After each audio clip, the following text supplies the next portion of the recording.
The Absolute Way of Living. Chapter 2. Laws and Decisions. It had been 2 months since the meeting of unanswered questions as dubbed by the animals. This was not the first of such meetings held by the tortoise, but this was most significant in the lives of the animals. Everyone knew Tortoise's time to be near, for he made sure they were frequently told. There was high anticipation to the last lesson of the tortoise, and many would not miss that for all the food in the forest. Some wished for a lesson of prosperity, others wished for a lesson of power. Maybe there are large stacks of grain hidden away to be revealed by him, you would hear one say. A good lesson on the weakness of our enemies would be the best way to go, another would cry out. I would like stories. Stories of the past, the present and the future, a familiar statement of the crow, always wanting to sound righteously intelligent. Every animal had their expectations, all but the bat. The beauty of these meetings held by the tortoise was that all animals could sit under his feet as equals. There were rules of the meeting, rules which were enforced with the help of the mighty elephant as well as the representatives of the majority. No grudges whatsoever were brought to the meeting ground, thus, everyone was free to attend and return. For not only were grudges suspended for the period of the meeting, but the rest of the night inclusive. This was to ensure the safe return of every animal to their secret hideouts. This was the sacred law of the fellowship. The forest had only 2 laws. The law of survival, which everyone knew, and the sacred law of the fellowship, as previously stated. The former was a law everyone grew to meet and accept.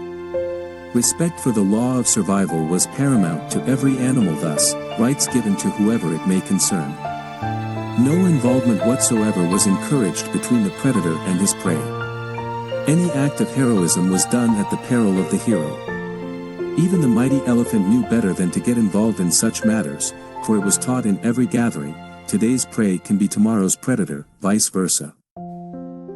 The elephant was feared and respected by all the animals in the forest. She was as wild as she was kind. A friend to many an animal, yet a zealot from the cult of no-nonsense. Everyone knew it better than to get on her bad side. It was once said that the hyena, overcome by his quest for revenge, broke the sacred law of the fellowship for a bite at the neck of the buffalo, with the excuse of losing a brother to his hoof during a hunting expedition. His cries of mercy were heard from 3 miles away as elephant dragged him to his end, a lesson not so soon to be forgotten. Also, the representatives of the majority were older animals from the various divisions or clans. They commanded respect and a listening ear of the animals they represented.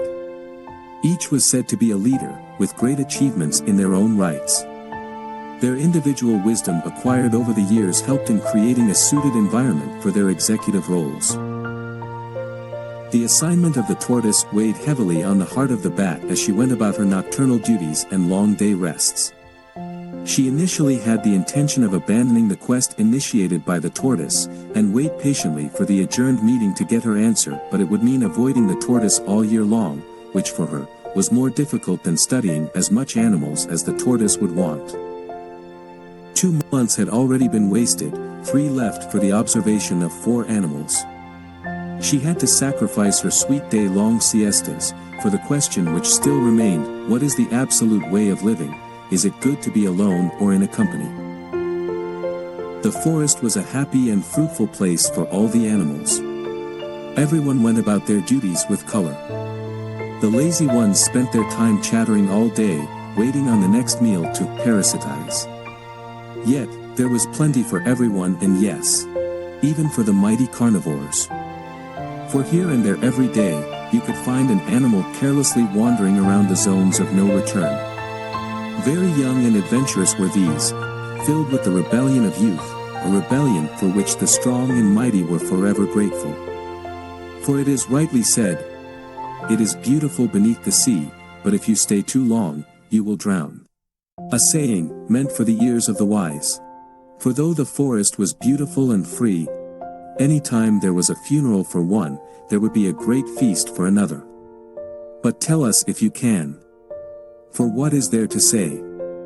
Nobody learns if not from experience. For experience, they say, is the best teacher.